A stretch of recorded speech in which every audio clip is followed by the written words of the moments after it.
नमस्कार दोस्तों, आज के हमारे इस वीडियो में हम आपके लिए बछ बारस की व्रत कथा लेकर आए हैं। किसी गांव में एक सेठ और सेठानी रहते थे। सेठ जी के पास खूब धन दौलत थी। सेठ जी बहुत धार्मिक प्रवृत्ति के व्यक्ति थे। उनके एक बेटा और बहू भी थे। सेठ जी की बहू भी बहुत धार्मिक प्रवृत्ति की थी। वह बछ बारस का व्रत करती थी। सेठ जी के गांव में बहुत समय से बरसात नहीं हुई थी। गांव में सूखा पड़ने लगा। लोगों के पास पीने को पानी तक नहीं था। तब सेठ जी ने गांव वासियों के लिए पानी का एक कुआं खुदवाया, लेकिन उसमें पानी नहीं आया। सेठ जी ने उस कुएं को और गहरा खुदवाया, तब भी उस कुएं में पानी नहीं आया। ऐसे ही कई बार खुदवाने पर भी जब कुएं में पानी नहीं आया तो सेठ जी चिंतित हो गए। उन्होंने यज्ञ हवन करवाए कि किसी तरह कुएं में पानी आ जाए, परंतु कुछ प्रभाव नहीं हुआ। अब सेठ जी ने पंडितों पुरोहितों से पूछा तो पंडितों ने कहा, सेठ जी, यदि आप अपने पोते की बलि दे दें तो इस कुएं में पानी आ सकता है। यह सुनकर सेठ जी चिंतित हो गए कि वह कैसे अपने पोते की बलि दे दें। अपने बेटे बहू से क्या कहें। गांव के सूखे को देखते हुए सेठ जी बहुत चिंतित थे। इसी बीच राखी का त्योहार आया। सेठ जी की बहू राखी का त्योहार मनाने अपने पीहर जाने लगी तो सेठ जी ने पोते को अपने पास रख लिया और उन्होंने सोचा कि बहू के पीछे से पोते की बलि दे दूंगा।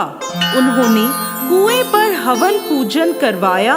घर लौटने से पहले सेठ जी अपने पोते को कुएं में धकेल आए। धीरे धीरे पंडितों की कही बात सच होने लगी और कुएं में पानी आने लगा।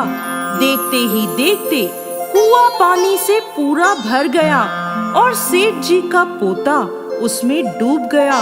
सेठ जी को पोते के डूबने का बहुत दुख था, लेकिन एक संतुष्टि थी कि गांव के लोगों को पानी मिल जाएगा। अब सेठ जी को दूसरी चिंता सताने लगी कि बहू आएगी तो उसे क्या कहूँगा। अब उन्होंने राखी के कई दिनों बाद तक बहू को नहीं बुलवाया। उधर बहू सोचने लगी, कई दिन हो गए, कोई मुझे लेने नहीं आया। मैं खुद ससुराल चली जाती हूँ। वह खुद अपने ससुराल के लिए निकल पड़ी। जिस दिन ससुराल पहुँची उस दिन बछ बारस का दिन था। बहू ने बछ बारस का व्रत रखा था। अब जैसे ही वो गांव में पहुंची, भरे हुए कुएं को देखकर बहुत खुश हुई। वह कुएं के पास एक पेड़ के नीचे बैठ गई। थोड़ी देर में वहां एक गाय अपने बछड़े के साथ चरती हुई आई।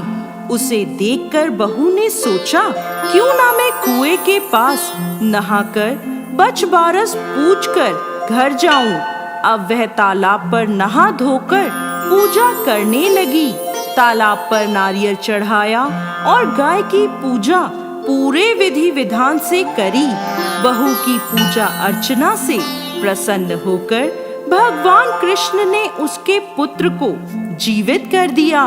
वह जैसे ही पूजा कर पीछे मुड़ी, उसे अपना पुत्र वहां खेलता हुआ दिखाई दिया। वह अपने बेटे को लेकर घर की ओर चल दी। सेठ जी को जैसे ही यह समाचार मिला कि बहू वापस आ रही है, सेठ जी चिंतित होकर कुएं की ओर चल दिए। सेठ जी ने रास्ते में अपनी बहू के आगे आगे पोते को आता हुआ देखा। पोते को जीवित देखकर सेठ जी बहू के पैर छूने लगे। यह देखकर बहू चौंक गई और बोली, पिताजी, आप यह उल्टी गंगा क्यों बहा रहे हो? आप मेरे पैर छुएं या मैं आपके पैर छूऊं? सेठ जी की आंखों में आंसू आ गए। उन्होंने अपनी बहू को अपने पोते की बलि वाली सारी बात बता दी। आगे बोले, बहू, तेरे व्रत के प्रताप से और तेरी ममता से आज मेरा पोता वापस आ गया है, इसीलिए मैं तेरे पैर छू रहा हूँ। तुम धन्य हो। उस दिन से बछबारस के दिन हर माँ अपने बेटे को तिलक कर नारियल देती है और उसकी लंबी उम्र की कामना से व्रत करती है। हे भगवान, इस कहानी को कहते, सुनते और हुंकार भरते सब पर अपनी कृपा करना। जय श्री कृष्ण भगवान।